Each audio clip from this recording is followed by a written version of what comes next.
out of his slump. The roundtable is ready to break it down shortly, but we want to start with our new poll out this morning, which has some alarming numbers for the president. We took it straight to a top Obama advisor who shapes the White House message every day, White House Press Secretary Jay Carney. Thank you very much. The State of the Union is perhaps President Obama's biggest and best chance to get the mojo back. There is much progress to report. A make-or-break moment for a White House struggling. Just look at this stunner from the latest ABC News Washington Post poll. Only 37% of the public think the president has the ability to make the right decisions for the country. How can the president lead when barely a third trusts his ability to make the right decisions?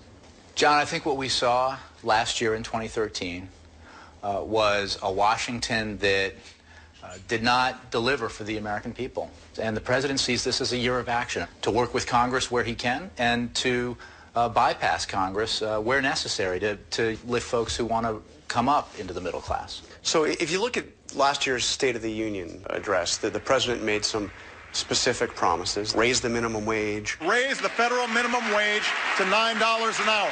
Immigration reform. The time has come to pass comprehensive immigration reform. Background checks for gun purchases. Background checks that will make it harder for criminals to get their hands on a gun. None of that happened. Isn't this year only going to be harder? Those were calls for action that involved Congress.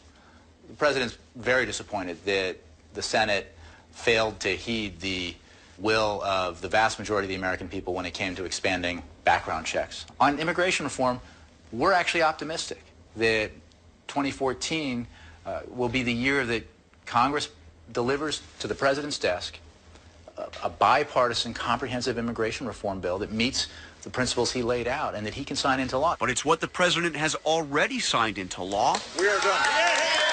The signature achievement, health care reform, that's shaping up to be the biggest headache for Democrats in 2014. Our poll shows 59% disapprove of how Obamacare has been implemented. And conservative groups are blasting Democratic candidates over Obamacare. Obamacare doesn't work.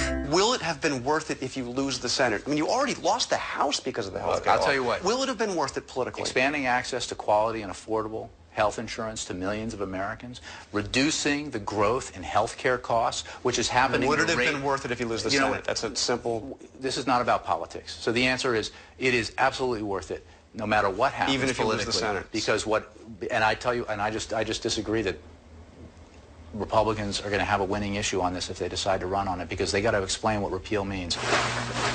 In the State of the Union Tuesday, a key focus for the president, income inequality.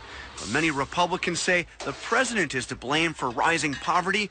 Senator Tim Scott told my colleague Jeff Zeleny. 7 million more Americans are living in poverty today that were not in poverty when Bush was leaving office. I assume Senator Scott didn't note is that a lot of people were thrown into poverty by the worst recession since the Great Depression, which was in full bloom when President Obama was sworn into office. But the president's had 5 years, Jay. I mean, 5 years. The economic crisis is in the rearview mirror. The Bush years are in the rearview mirror.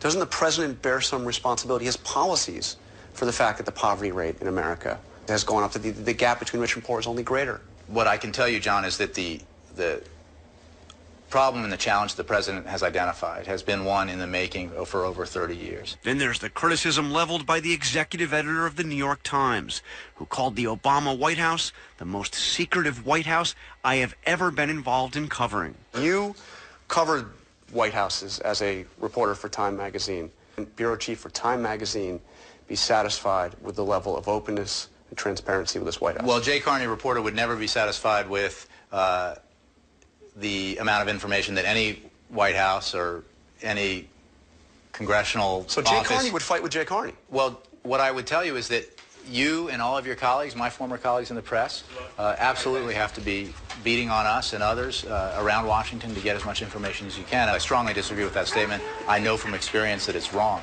And, we provide an extraordinary amount of information and access to reporters, and we work every day to provide more. And now the roundtable, former Pennsylvania Senator and presidential candidate Rick Santorum, Van Jones, co-host of CNN's Crossfire, Cokie Roberts, who has written a new book out Tuesday, Founding Mothers, and Greta Van Susteren of Fox News. So, you know, Jay talked about how they want to bypass